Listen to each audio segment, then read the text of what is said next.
Buenos días, tardes, noches. En este vídeo voy a explicar algo que ya he explicado en algunos directos, pero hasta ahora no había hecho un vídeo para exponerlo de manera clara y detallada. Y creo que es conveniente que lo haga porque así cada vez que me pregunten por esta cuestión, me bastará con dar un link a este vídeo. Y bien, lo que voy a mostrar es que haciendo una lectura honesta del conjunto de textos que llamamos la Biblia, y si tomásemos esos textos seriamente como textos que nos dicen la verdad sobre el mundo, podríamos concluir dos cosas. Una es que desde los 6 días famosos de la creación, en los que se crean, entre otras cosas, el sol, la luna, las estrellas, los árboles, los animales y el ser humano, habrían transcurrido, según el texto, aproximadamente unos 6.000 años. Y la segunda es que aproximadamente en el 2500 a.C. habría tenido lugar un diluvio universal que habría destruido, según el texto, a todos los seres humanos, con la excepción de 8 que subieron a un arca, y que todos los seres humanos actuales, por lo tanto, descenderían de esos 8 seres humanos que subieron a ese arca.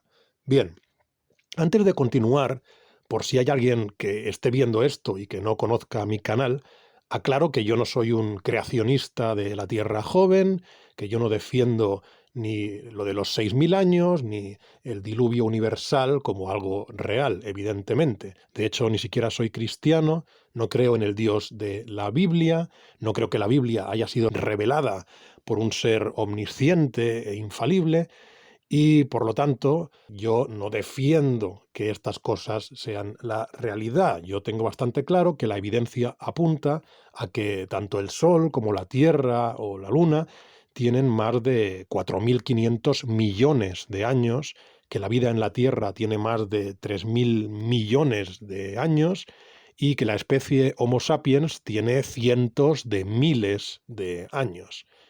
Y además tengo claro que la evidencia también apunta a que nunca ha habido un diluvio universal y mucho menos en tiempos en los que ya existieran los seres humanos.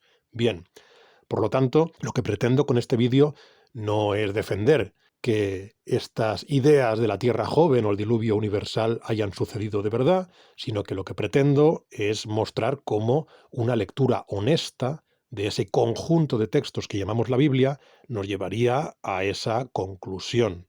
Bien, aclarado esto, empecemos por Adán, que sería el primer hombre. Y como primer hombre que es, pues tendría que haber sido creado en el momento en el que es creado el hombre, que según Génesis capítulo 1 sería el sexto día de la creación. La idea de que Adán es el primer hombre creo que queda bastante clara, por ejemplo, en Génesis 5:2, donde se nos muestra a Adán como creado directamente, y además en el propio Nuevo Testamento se repite en diferentes formas esta idea de Adán como primer hombre. Se dice de manera muy clara en Primero de Corintios 15:45, y también queda bastante claro en Lucas 3:38 y en Primera de Timoteo 2:13. Bien, y como digo, Adán habría sido creado el sexto día de la creación, el sexto día de una serie de 6 días que, ¿qué tipo de días son? ¿Son días de cientos de miles de años? ¿Son días de millones de años? Bueno, pues si leemos el texto de manera honesta, vemos que Génesis capítulo 1, donde se nos habla de esos 6 días, nos dice que son días entendidos como lapsos de luz que se contraponen a otros de oscuridad o de tinieblas, a los que habría que llamar noche. Y también nos dice que son días que tienen mañanas y tardes. Yo creo que esto ya deja bastante claro qué tipo de días son. Además, dentro del propio Pentateuco, en el Éxodo, se nos hace otra vez una referencia a estos días y se nos dice que son días como los días de la semana judía. Es decir, los días en los que hay que trabajar, siendo el séptimo día el día en el que hay que descansar. Y se hace una relación entre estos días de la creación y los días en los que los seres humanos han de trabajar. Por lo tanto, yo creo que con todo esto queda bastante claro de qué tipo de días estamos hablando. Hay quienes defienden que, a pesar de todo lo que acabo de explicar, el texto no puede estar hablando de días tal y como los entendemos porque sería demasiado absurdo que en los 3 primeros días no existiera el sol. Y si bien yo estoy de acuerdo en que eso es absurdo para nosotros, porque sabemos que el sol es la fuente de toda la luz del día, yo no caigo en el anacronismo de asumir que también tenga que haber sido absurdo para quienes escribieron ese texto, que bien podían pensar que el sol era simplemente un objeto que señoreaba el día, pero que el día en sí mismo, entendido como ese lapso de luz en el cielo, podía darse sin el sol. Y no digo esto gratuitamente, digo esto porque efectivamente esa interpretación de una luz creada antes del sol es de hecho la que podemos leer en interpretaciones judías de la antigüedad como la del texto rabínico del Génesis Rabá. Y también es la que podemos leer en autores cristianos medievales como Tomás de Aquino, en Suma Teológica, cuestión 67, artículo 4. Concretamente en la segunda respuesta, donde Tomás nos presenta muchas de las formas en las que diversos autores habrían conciliado esta idea de una luz del día que existía antes de la creación del sol. Y de hecho Tomás nos muestra su propia idea al respecto. Así que por muy absurda que efectivamente sea la idea de esos 3 días en los que no existía el sol, ello no nos legitima a pensar que los autores estaban usando el término día para referirse a millones de años o a cientos de miles de años. Esta sería una pésima interpretación del texto considerando todo lo que he explicado. Bien, sigamos por lo tanto, empezando por Adán, siendo el primer hombre creado el 6º día. Lo primero que tenemos aquí es toda una lista de, digamos, de personajes que se suceden unos a otros, es decir, una lista de generaciones, y lo que vemos es que empezando por Adán y terminando por Noé, en Génesis capítulo 5, la estructura del propio capítulo deja bastante claro que cada uno de estos personajes es hijo directo del anterior. Es decir, no es su nieto, ni su tataranieto, ni su tataratataranieto, es su hijo directo. Porque para cada uno de ellos se nos dice en qué momento cada uno tiene a su hijo y cuántos años vive después de haber tenido a su hijo. Además, en el caso de Adán a Set o de Set a Enos, tenemos en el capítulo previo, en Génesis 4.25 y 4.26, unos textos que dejan bien claro que estamos hablando de hijos directos, igual que en el caso de Lamec a Noé, en lo que respecta a Génesis 5.29. Entonces, no solo se trata de que por la estructura es evidente que cada uno de estos personajes se está presentando como hijo directo del anterior, sino que además de que la estructura nos obliga a interpretarlo así, es evidente que la intención del texto es que podamos hacer lo que precisamente estamos haciendo, es decir, sumar todas estas cantidades de años para saber cuántos años transcurren entre Adán y Noé, por ejemplo. ¿Por qué está claro? Porque, de lo contrario, si no fuera esa la intención del texto, si quien escribió el texto no pretendiera que pudieran sumarse estos años para saber cuánto transcurre entre, por ejemplo, Adán y Noé, entonces no tendría sentido que nos añada este dato de cuántos años tiene cada personaje en el momento de tener a su hijo. Sería un dato totalmente irrelevante y anecdótico si no fuera porque precisamente el autor lo que pretende es que podamos contar el lapso de tiempo entre Adán y Noé. Además, estas generaciones que vemos aquí no solamente están en el Antiguo Testamento, sino que también las encontramos en el Nuevo Testamento, concretamente en el Evangelio de Lucas. Es decir, se repiten los mismos nombres sucediendo cada uno al anterior. Pues bien, si sumamos todas estas generaciones de Génesis capítulo 5 y sumamos también los 600 años que el texto dice que tenía Noé cuando llega el diluvio, la suma total es de 1656 años desde la creación. Y además sabemos que los judíos en la antigüedad lo interpretaban claramente así porque tenemos interpretaciones rabínicas como la del Génesis Rabá, en la que se nos habla de estos 1656 años. Es decir, que es evidente que el texto pretende que pueda hacerse esta suma y que así se interpretaba por parte de los judíos en la antigüedad. En la siguiente fase lo que tenemos es el lapso de tiempo entre el diluvio y Abraham. Lo primero que se nos dice es que 2 años después del diluvio nace Arfaxad, teniendo Sem unos 100 años. Y a partir de ahí volvemos a tener una serie de generaciones en Génesis capítulo 11 que se repiten también en Primero de Crónicas y otra vez más, como hemos dicho en la fase anterior, estas también se repiten en el Nuevo Testamento, concretamente otra vez en el Evangelio de Lucas.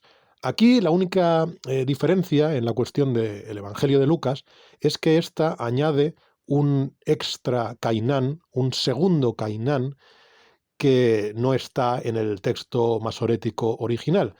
Pero lo que se considera respecto a este Cainán adicional que está en Lucas es que claramente se trata de un error porque, al parecer, la Septuaginta sí que lo incluía y que el autor del Evangelio de Lucas seguramente se basó en la Septuaginta. Esa es la explicación para ese Cainán adicional. Pero en todo caso, centrándonos en el Antiguo Testamento y concretamente en Génesis 11, vemos que la estructura es la misma que la de Génesis 5, que en cada generación se nos dice cuántos años tiene cada personaje al engendrar al siguiente y que podemos sumar estas generaciones hasta llegar a Abraham. Es cierto que inicialmente el nombre de esta persona es Abram, pero posteriormente se nos explica que ese nombre se cambió por Abraham, es decir, es el Abraham que todos conocemos. Por lo tanto, tenemos la lista de generaciones que va desde el diluvio hasta Abraham. Aquí, en cuanto a cronología bíblica, tenemos una primera discrepancia interesante, que es la de James Asher, famoso por haber hecho este cálculo de la cronología bíblica en el siglo XVII, y al parecer Asher discrepa con la idea de que Taré tuvo a Abraham con 70 años y defiende que realmente lo tuvo con 130 años.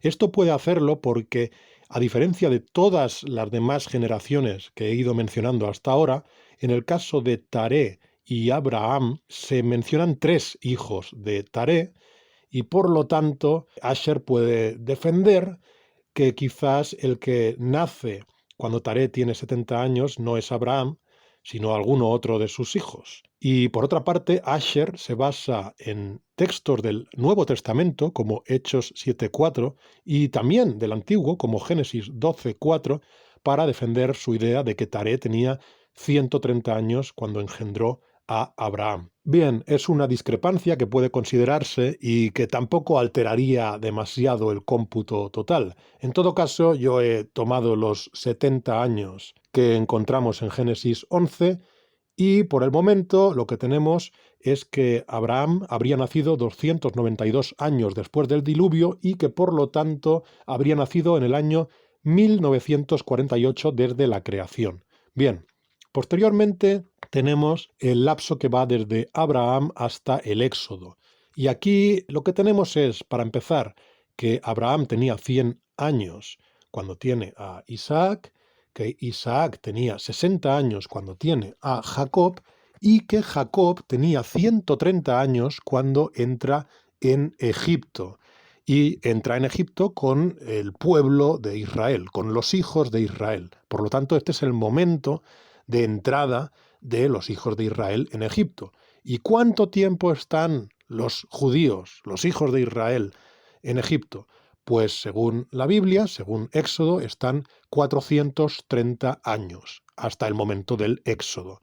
Es verdad que hay otros puntos en los que también se nos dice que fueron 400 años, por ejemplo en Génesis 15:13 o en Hechos 7:6, en el Nuevo Testamento, pero creo que es razonable entender estas otras referencias como un redondeo, porque aquí se habla de 400 exactos, mientras que en el texto del Éxodo se nos habla de 430. Por lo tanto, voy a tomar esta cifra de 430 años. Bien, quizás en este punto alguien podría intentar discutir si el momento de entrada de los judíos en Egipto es cuando se nos dice claramente que Jacob entra con los hijos de Israel. Yo creo que no tendría sentido discutir esto, pero en todo caso, por si a alguien se le ocurriera discutir esto, también tomé la precaución de calcular la suma de las generaciones entre Jacob y Moisés para estimar un tiempo máximo posible desde que Jacob entra en Egipto hasta el éxodo por parte de Moisés. Porque esas generaciones también están expresadas en el texto del Éxodo, si bien no se dice en qué momento, con qué edad cada personaje tiene a cada hijo, pero sí que se dice cuántos años vive cada personaje en este caso y por lo tanto puede hacerse un cómputo de años máximos.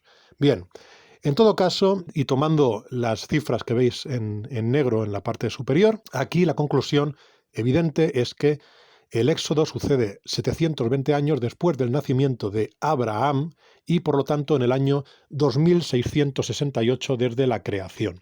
Bien, vamos a la cuarta fase, desde el éxodo hasta el final del reinado de Salomón. Lo primero que tenemos es que 480 años después del éxodo, en el cuarto año del reinado de Salomón, se empieza a construir el templo. Y, por otra parte, sabemos que 7 años más tarde el templo se termina, siendo el 11º año del reinado de Salomón. Y finalmente, 29 años más tarde, termina el reinado de Salomón. Entonces aquí podemos sumar muy fácilmente que el reinado de Salomón es 516 años después del Éxodo. Por lo tanto, habría tenido lugar en el año 3184 desde la creación. Además, dentro de este lapso de tiempo hay ciertas cosas que, según el texto de la Biblia, tendrían que haber pasado y quise comprobar si cabrían dentro de este lapso de tiempo. Entre otras cosas, los 40 años que vivió Moisés desde el momento del Éxodo hasta su muerte, después habría un periodo indefinido de los años que vivió Josué, y después tendríamos los años en los que gobernaron los distintos jueces del periodo de jueces, y el reinado de Saúl, el reinado de David y los 4 primeros años del reinado de Salomón. Todos estos lapsos de tiempo caben bien dentro del lapso de tiempo de 516 años, porque todos ellos suman 460 años. En todo caso, tomando únicamente, como antes, los textos en color negro, está claro que el final del reinado de Salomón es 516 años después del Éxodo y, por lo tanto, en el año 3184 desde la creación. Y por último, el último lapso de tiempo, que es el más complejo, sería el de los diversos reyes que hay entre el final del reinado de Salomón y el final del cautiverio de Babilonia. Cuando muere Salomón, su sucesor es Roboam, pero en ese mismo momento, cuando van a hacer rey a Roboam, hay una rebelión contra él y en su lugar hacen rey a Jeroboam, a quienes siguen todos excepto la tribu de Judá. Bien, a partir de aquí, contando los reinados de los reyes de Judá, podemos llegar hasta el momento del final del cautiverio de Babilonia. Lo primero que tenemos es que a los 20 años del reinado de Jeroboam como rey de Israel, Asá comienza a reinar en Judá. Después se nos dice cuánto tiempo reinó Asá y a partir de este punto tenemos a cada rey de Judá indicándose claramente que es sucesor del rey anterior e indicándose la cantidad de años que reinó. Aclaro aquí, por cierto, que no he incluido en el cómputo aquellos reinados que duraron unos pocos meses, porque creo que la suma de ellos ni siquiera llegaría a añadir un año al cómputo total, así que podemos saltárnoslos. Por cierto, también añado que esta lista de reyes con estos nombres también la encontramos en el Nuevo Testamento, concretamente en el Evangelio de Mateo. Es cierto que Mateo se salta a alguno de estos reyes por considerarlo indigno, pero el caso es que en su mayoría están y que están con los mismos nombres. Y bien, el caso es que después de los 11 años del reinado de Sedequías, en el 11º año del mismo, empieza el llamado cautiverio babilónico, y ese cautiverio dura 70 años hasta la conquista de Babilonia por parte de Ciro. Por lo tanto, habrían transcurrido 463 años desde el fin del reinado de Salomón hasta el fin del cautiverio babilónico. De tal manera que este último habría sucedido el año 3647 desde la creación. Bien, entonces, esta conquista por parte de Ciro el Grande de Babilonia es un hecho histórico del que tenemos constancia por fuentes extrabíblicas también. Es decir, esto es un hecho indudablemente histórico. Ciro es un personaje histórico y el hecho de que conquistó Babilonia es un hecho histórico real. Por lo tanto, sabiendo que Ciro conquistó Babilonia el año 539 a.C. y sabiendo que ese año es el año 3647 desde la creación, según la Biblia, nos basta con sumar 3647 más 539 para saber que el mundo habría empezado, según la Biblia, el año 4186 a.C. Es decir, sumándole los 2024 años que habrían transcurrido desde el nacimiento de Cristo, tendríamos que el mundo habría empezado a existir hace 6.210 años, según la Biblia. Y evidentemente esto, además de permitirnos saber cuándo habría tenido lugar la creación, según la Biblia, también nos permite saber cuándo habrían tenido lugar dos hechos que sabemos que realmente no sucedieron. Me refiero al Éxodo y al diluvio universal. El Éxodo, según estos cálculos, habría tenido lugar el año 1518 a.C. y el diluvio universal habría tenido lugar el año 2530 a.C. ¿Y qué tipo de diluvio nos describe el texto bíblico? ¿Nos habla de un diluvio realmente universal? ¿O esta es quizás una mala interpretación, fruto de la aplicación de una mala hermenéutica? Bueno, pues si vamos al texto del Génesis, en él se nos dice claramente que Dios se arrepintió de haber creado a el hombre, no a un pequeño grupo de hombres de alguna región concreta. No, se nos dice que se arrepiente de haber creado al hombre así en general. Y también se dice que eliminó a los hombres que había creado, así como a la bestia, a las aves y reptiles, porque se arrepentía de haberlos hecho. Y no dice que eliminase a animales o personas concretos de lugares concretos o de una zona específica. Dice que decidió poner fin a todo ser y que todo lo que hay en la tierra morirá. También dice que raerá de sobre la faz de la tierra a todo ser viviente que ha hecho. Y también dice que murió toda carne que se mueve sobre la tierra, así de aves como de ganado y bestias, y todo reptil que se arrastra sobre la tierra, y todo hombre. Y que fue destruido todo ser que vivía sobre la faz de la tierra, desde el hombre hasta la bestia, los reptiles y las aves del cielo, quedando solamente Noé y los que estaban en el arca. Es decir, el texto parece bastante claro respecto a que fueron destruidos todos los seres humanos, excepto los que estaban en el arca, y todos los reptiles, aves, etcétera, excepto los que estaban en el arca. Y por eso después se nos dice que del arca salieron todos los animales que se mueven sobre la tierra. Por lo tanto, con esto ya nos bastaría para concluir que evidentemente el texto pretende hablar de un diluvio universal. Digo esto porque ahora hay quienes pretenden interpretar este texto como si estuviera hablando de un diluvio regional, de una pequeña inundación regional. Pero esto no solamente es contrario a todo lo que acabamos de leer, que describe un diluvio claramente universal, sino que además es contrario a muchas otras cosas del texto. Si el texto estuviera hablando de una inundación regional, entonces a Noé le bastaría con desplazarse junto a su familia a un lugar que no fuese a quedar afectado por la inundación.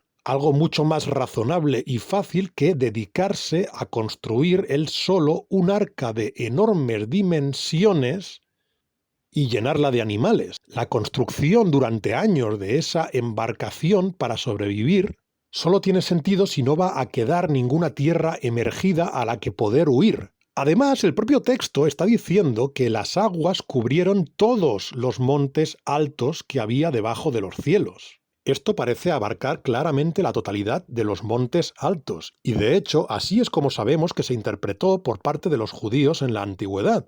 Y aquí podemos volver a citar el Génesis Rabá, donde se hacen interpretaciones de este texto que claramente implican que todas las montañas quedaron cubiertas por el agua. De hecho, no creo que tenga sentido que en una mera inundación regional el nivel del mar suba tanto como para cubrir montañas altas. ¿En qué lugar del mundo podría suceder tal cosa? Especialmente cuando se nos especifica que el agua supera a la cima de las montañas en 15 codos. El texto vuelve a insistir en que al decrecer el nivel del agua se descubrieron las cimas de los montes, y que de hecho el arca reposó encima de un monte. Y debo insistir en que tampoco tendría sentido que Noé deba tomar parejas de todos esos animales, según el texto, para conservar viva la especie sobre la faz de la tierra, en caso de que se nos esté hablando de una inundación regional. Si el diluvio hubiera sido regional, esto no tendría sentido porque la mayoría de especies, y especialmente las aves, se extienden sobre territorios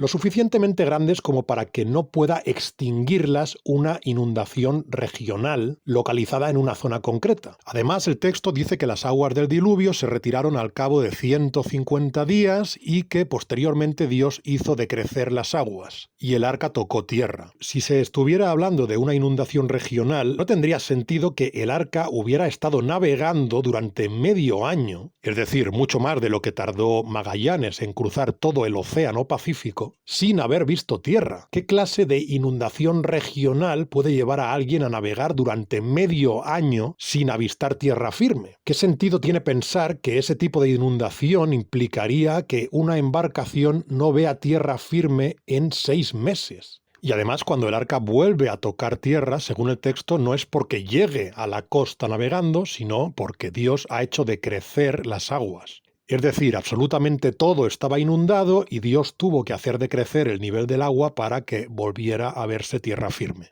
Además, podríamos añadir a todo esto que hay textos en el Nuevo Testamento que se refieren a este diluvio. De hecho, el propio Jesús en los Evangelios habla de Noé, que los Evangelios, por cierto, presentan como un antepasado de Jesús, es decir, como una persona que realmente existió, y Jesús habla del diluvio. Y otros textos del Nuevo Testamento lo describen como un diluvio que condenó al mundo o que destruyó a los seres humanos del mundo, y que solamente 8 personas sobrevivieron.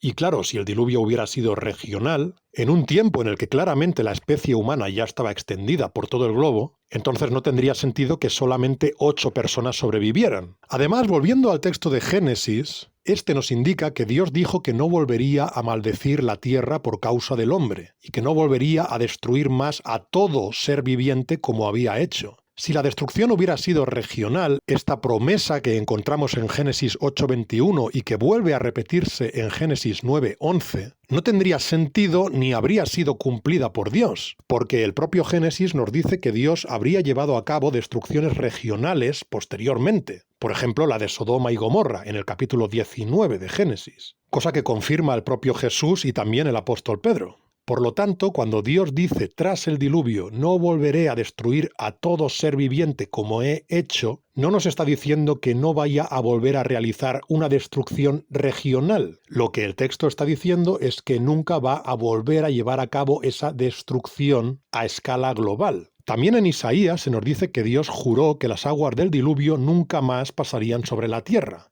Y claramente no tiene sentido que esta sea una promesa relativa a que nunca más volverán a producirse inundaciones regionales, porque está claro que sí se han producido inundaciones regionales en el mundo, y ello implicaría que esta sea una promesa incumplida por Dios. Además, el punto más importante de todo esto es que el texto nos dice que de los hijos de Noé fue llena toda la tierra.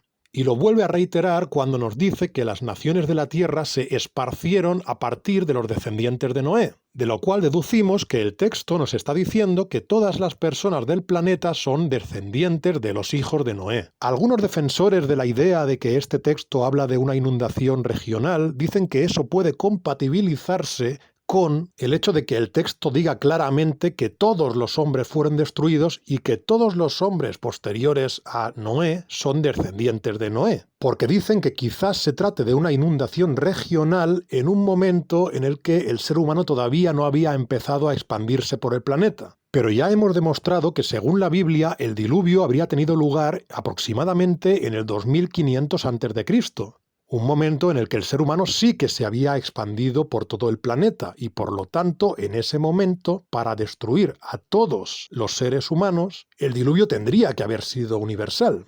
Pues bien, con todo lo que he explicado en este vídeo, queda claro que si tomamos los textos de la Biblia en serio como textos que nos hablen sobre el mundo, una interpretación honesta de los mismos nos llevaría a concluir que estos nos dicen que desde la creación han transcurrido aproximadamente unos 6000 años y que en el 2500 a.C. aproximadamente habría tenido lugar un diluvio universal que destruyó a todos los seres humanos y animales terrestres, excepto a los que estaban en un arca. Y todo esto, obviamente, no es solo la interpretación que se me ocurre hacer a mí, es la interpretación honesta y razonable de esos textos, y además es la interpretación que hicieron montones de eruditos cristianos durante siglos. Tenemos textos de Agustín de Hipona, de Lactancio, de Teófilo de Antioquia, de Tomás de Aquino, tomando totalmente en serio esta cronología y tomando en serio la idea del diluvio universal.